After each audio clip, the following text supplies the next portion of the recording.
தூத்துக்குடி எரிவாயு தகன மேடையில் உடலை தகனம் செய்வதில் இரு தரப்பினருக்கு இடையே ஏற்பட்ட மோதலில் 3 பேர் காயமடைந்தனர். எம்ஜிஆர் பூங்கா அருகே அமைந்துள்ள மாநகராட்சிக்கு சொந்தமான எரிவாயு தகன மேடையில் தகனம் செய்வதற்காக பாரதி நகரைச் சேர்ந்த இசைக்கிராணி என்ற பெண்ணின் உடல் கொண்டுவரப்பட்டது. அதே சமயம் அண்ணா நகரைச் சேர்ந்த ஐயாதுரை என்பவரது உடலும் தகனத்திற்காக கொண்டுவரப்பட்டது. இதில் யார் உடலை முதலில் தகனம் செய்வது என்பதில் ஏற்பட்ட மோதல் அடிதடியில் முடிந்தது. இதில் 3 காயமடைந்தனர். தகவல் அறிந்த காவல்துறையினர் அண்ணா நகர் தரப்பினரை வெளியேற்றியதால் ஆத்திரமடைந்து மறியலில் ஈடுபட்டதால் பரபரப்பு ஏற்பட்டது.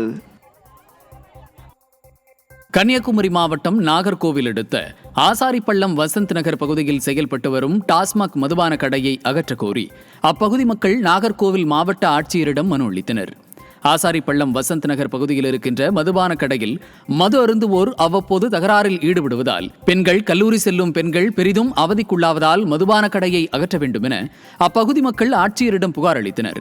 மேலும் விடிய அரசு மதுபான கடையை அங்கிருந்து அகற்றவில்லை என்றால் சாலை மறியலில் ஈடுபடப் போவதாக ஆசாரிப்பள்ளம் பகுதி மக்கள் தெரிவித்துள்ளனர்.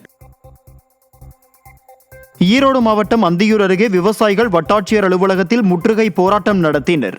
அந்தியூர் அருகே உள்ள எண்ணமங்கலம் ஏரியின் நீர்வழிப்பாதையின் கரை 2 ஆண்டுகளுக்கு முன் உடைந்துள்ளது. இதுவரை கரையை சரி செய்ய எந்த நடவடிக்கையும் எடுக்காததால் விவசாயிகள் வட்டாட்சியரிடம் மனு அளிக்க வந்தனர். ஆனால் வட்டாட்சியர் இல்லாத காரணத்தால் விவசாயிகள் தரையில் அமர்ந்து காத்திருக்கும் போராட்டத்தில் ஈடுபட்டதால் பரபரப்பு ஏற்பட்டது. கன்னியாகுமரி மாவட்டத்தில் தீவிரமடைந்திருக்கும் தென்மேற்கு பருவமழையால் ரப்பர் பால் வெட்டும் தொழில் முற்றிலுமாக பாதிக்கப்பட்டுள்ளது. மாவட்டம் முழுவதும் 30,000 ஹெக்டேருக்கும் மேல் ரப்பர் விவசாயம் நடைபெற்று வரும் நிலையில் தொடர் மழை காரணமாக ரப்பர் மரங்களில் இருந்து பால் வெட்டும் தொழில் முற்றிலுமாக முடங்கியிருக்கிறது. இதனால் சுமார் 1 லட்சத்திற்கும் அதிகமான தொழிலாளர்கள் வருவாய் இழந்துள்ளனர்.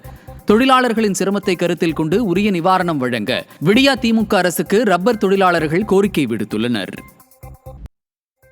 திண்டுக்கல் மாவட்டம் சிறுமலையில் விடியா திமுக ஆட்சியில் கள்ளச்சந்தையில் நடைபெற்று வரும் மது விற்பனையை ஆதாரப்பூர்வமாக நிரூபித்து பெண்கள் போராட்டத்தில் ஈடுபட்டனர்.